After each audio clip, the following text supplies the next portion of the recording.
Salam sehat dan selamat berjumpa kembali di video edukasi persembahan Departemen Psikiatri Fakultas Kedokteran Universitas Airlangga. Pada video kali ini, kami akan mencoba memberikan beberapa tips pengasuhan untuk mencegah anak menjadi pelaku kekerasan. Tentu tidak ada orang tua yang menginginkan anaknya menjadi pelaku kekerasan di kemudian hari. Namun, hal apa yang bisa kita lakukan untuk mencegah terjadinya hal tersebut? Sebelumnya, mari kita bahas mengenai jenis kekerasan terlebih dahulu. Secara garis besar, terdapat 3 jenis kekerasan. Yang pertama adalah kekerasan fisik. Kekerasan fisik adalah kekerasan yang terjadi akibat adanya kontak atau sentuhan fisik antara pelaku dan korban, dan biasanya hal tersebut dapat membuat korban mengalami rasa sakit, jatuh sakit, mengalami luka berat, atau bahkan meninggal.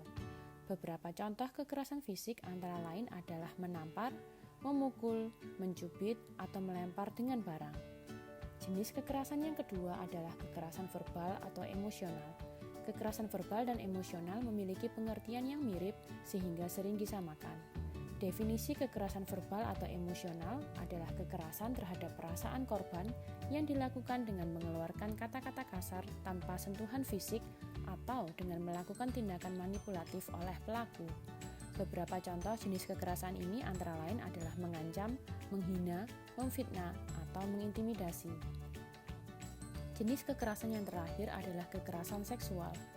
Menurut Badan Kesehatan Dunia (WHO), kekerasan seksual dapat diartikan sebagai segala upaya, baik fisik maupun verbal, yang mengarah pada seksualitas atau organ seksual seseorang tanpa mendapatkan persetujuan, serta memiliki unsur paksaan atau ancaman, dan pelakunya tidak terbatas oleh gender dan hubungan dengan korban.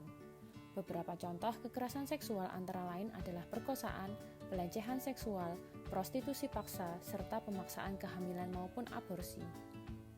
Nah, seberapa banyak kasus kekerasan di Indonesia sendiri? Berikut adalah gambaran tingkat kekerasan yang terjadi di Indonesia. Terdapat beberapa warna pada peta, mulai kuning hingga oranye tua, di mana semakin bertambah tua atau bertambah gelap warna di suatu daerah, maka semakin banyak kekerasan yang terjadi di daerah tersebut. Berapakah perkiraan jumlah kekerasan di Indonesia? Dan apa saja jenis kekerasan yang sering terjadi? Jika dituliskan dalam angka, terdapat 3.350 kasus kekerasan di Indonesia sejak Januari hingga Februari 2023 dengan mayoritas korban adalah perempuan. Angka tersebut didapat berdasarkan jumlah laporan yang masuk ke Kementerian Pemberdayaan Perempuan dan Perlindungan Anak. Mengingat bahwa banyak kejadian kekerasan yang tidak dilaporkan, sangat mungkin bahwa jumlah kekerasan yang sebenarnya terjadi di masyarakat jauh melebihi angka tersebut layaknya fenomena gunung es. Jenis kekerasan yang dialami korban berupa kekerasan fisik, psikis, seksual, eksploitasi, trafficking, penelantaran, dan lainnya. Kekerasan yang terbanyak dilaporkan adalah kekerasan seksual, diikuti dengan kekerasan psikis dan kekerasan fisik. Kekerasan dalam rumah tangga adalah setiap kekerasan yang terjadi antara anggota keluarga, termasuk pelecehan pada anak maupun pasangan. Tidak ada pihak yang menang ketika terjadi kekerasan dalam rumah tangga. Kekerasan merugikan korban, pelaku, keluarga, dan masyarakat. Kekerasan dalam rumah tangga memiliki konsekuensi yang serius, seringkali seumur hidup bagi anak-anak, walaupun mungkin anak hanya menyaksikan kejadian tersebut dan tidak ikut menjadi korban. Beberapa dampak tersebut pada anak antara lain adalah kontrol impuls yang buruk, depresi, kecemasan, mencari masalah dengan orang tua dan saudara kandung, ketakutan yang berlebihan, bunuh diri, kabur dari rumah, dan menjadi pelaku kekerasan nantinya. Nah, mengingat tingginya jumlah kekerasan yang terjadi di Indonesia dan dampaknya bagi anak, bagaimana kira-kira pola asuh yang dapat kita terapkan untuk meminimalkan risiko anak melakukan tindak kekerasan di kemudian hari? Berikut adalah beberapa tips yang dapat kita lakukan. Ajari anak Anda untuk meminta izin sebelum menyentuh atau memeluk teman bermainnya. Anda dapat mengatakan pada anak Anda, "Ayo tanyakan pada Sarah apakah ia mau kamu peluk untuk mengucapkan selamat tinggal." Jika ternyata teman anak Anda menolak permintaan tersebut, Anda dapat berkata, "Tidak apa-apa, kita dapat melambaikan tangan pada Sarah untuk mengucapkan selamat tinggal." Bantu ciptakan empati dalam diri anak Anda dengan menjelaskan bahwa tindakannya mungkin merugikan orang lain. Misalnya, saat anak Anda memukul temannya, Anda dapat berkata, "Saya tahu bahwa kamu kesal karena temanmu tidak mau meminjamkan mainannya kepadamu. Tapi saat kamu memukul Teddy, ia pasti merasa kesakitan dan sedih." Ajak anak Anda membayangkan seandainya ia yang dipukul oleh temannya. Katakan dengan nada lembut sehingga anak tidak merasa dimarahi atau dipermalukan. Ajari anak-anak Anda untuk membantu orang lain yang mungkin dalam kesulitan. Berikan apresiasi jika anak Anda telah melakukan hal tersebut.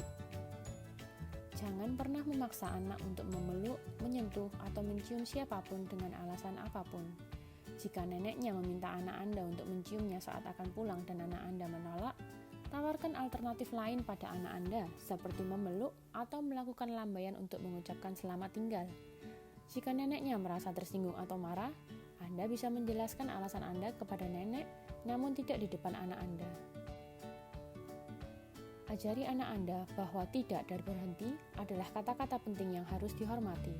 Katakan bahwa jika seseorang mengatakan tidak atau berhenti, maka kita juga harus menghentikan hal yang kita lakukan saat itu juga. Demikian pula sebaliknya, jika anak Anda mengatakan tidak atau berhenti pada temannya, maka temannya juga harus menghentikan hal yang dilakukannya saat itu juga. Jika teman tersebut tidak berhenti untuk melakukan perbuatannya, maka pertimbangkan untuk mencari teman yang lain atau laporlah kepada orang tua atau guru jika perbuatan tersebut dirasa mengancam atau menyakiti anak Anda. Dorong anak Anda untuk membaca ekspresi wajah dan bahasa tubuh.